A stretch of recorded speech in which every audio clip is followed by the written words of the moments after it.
नीति है छात्रों के प्रति, जो भेदभाव है छात्रों के प्रति, आप ये दोहरापन को खत्म करिए। शब्दों का इस्तेमाल कोई नहीं करेगा। हम मरने के लिए तैयार हैं। अपने साथियों से कहना चाहते हैं, शब्दों का इस्तेमाल नहीं।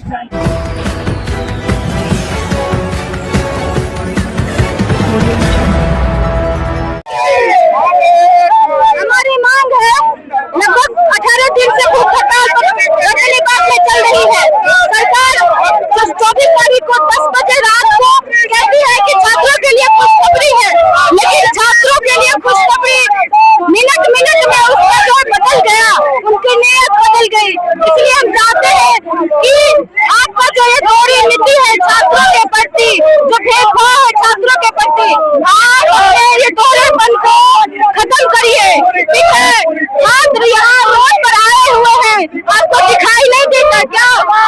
सर मुख्यमंत्री और शिक्षा मंत्री से हमारी छोटी सी अपील है कि शिक्षा को, एजुकेशन सिस्टम को ठीक करना आपके हाथों में है। हमारे एजुकेशन सिस्टम को आप खराब मत करिए, हमारे भविष्य के साथ खिलवाड़ मत करिए।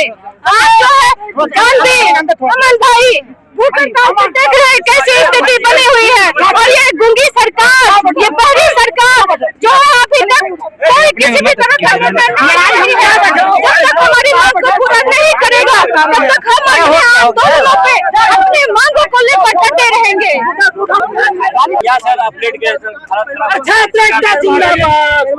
अब शब्दों का इस्तेमाल कोई नहीं करेगा। हम मरने के लिए तैयार हैं। अपने साथियों से कहना चाहते हैं, अब शब्दों का इस्तेमाल नहीं, कोई अब शब्दों का इस्तेमाल नहीं। ये गलत लोकतांत्रिक प्रक्रिया है। बाबा साहब भीमराव अम्बेडकर के जरिए जो कानून दिया गया है, उस कानून व्यवस्था के तहत हम सरकार से यही मांग कर रहे हैं, हमारी मांगों को मांग पूरी करे। ये छात्र युवा पढ़े लिखे बेरोजगार रोड पर उतरे हुए, उनको शर्म करनी चाहिए। और भाई अमन, बहन जानवी इस तरह से रोड पे है, पढ़े लिखे नौजवान रोड पे है, बीपीएससी अकड़ में है, सरकार अकड़ में है, शिक्षा मंत्री अकड़ में है।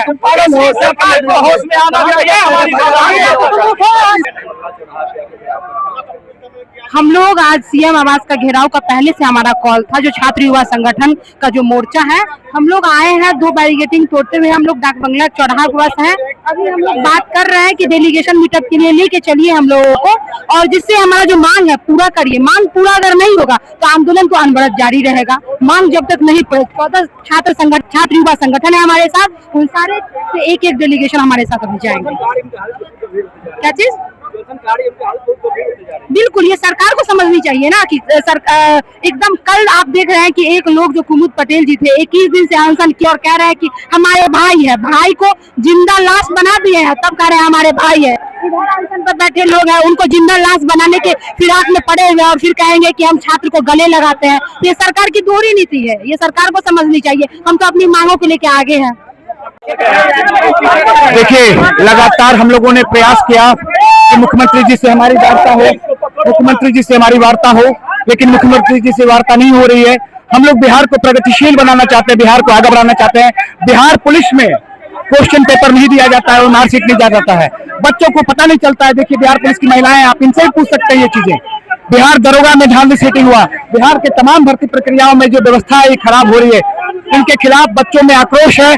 बच्चे चाहते हैं कि बिहार आगे बढ़े, सुदृढ़ बढ़े, लेकिन ये लोग अगर नहीं कर रहे हैं तो हम लोगों को मजबूरन सड़कों पर उतरना पड़ा। और ये मार्च शांतिपूर्ण है, अगर हम लोग शांतिपूर्ण नहीं रहते तो यहाँ से आगे बढ़ गए होते।